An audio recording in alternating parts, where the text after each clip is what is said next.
بسم الله الرحمن الرحيم.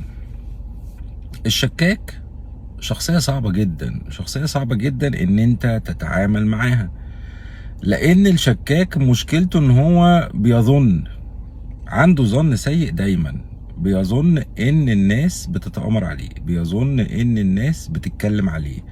حتى لو انت بتتكلم معاه مباشرة قدامه بياخد كلامك ويظن ده قصده كذا وقصده كذا وقصده كذا. الشكاك عنده مشكلة لأن هو دايما حاسس إن في اضطهاد ناحيته، فهو بيشك في كل حاجة، بيظن في كل حاجة. شكاك دائما بيشك على روحه من كتر ما هو مش عارف يتعامل مع الظنون.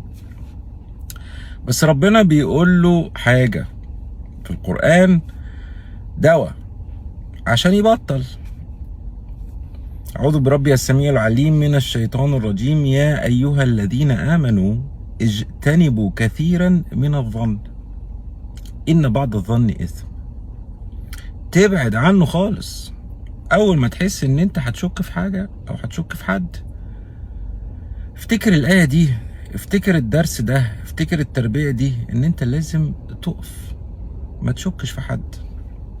ربنا هو اللي مطلع وهو اللي بصير بالعباد، مش شغلتك ولا مشكلتك. أنت خليك مركز في امتحانك وتبطل ظن سيء باللي حواليك، عشان انت بتحطهم تحت ضغط ملوش اي معنى. والسلام عليكم ورحمة الله وبركاته.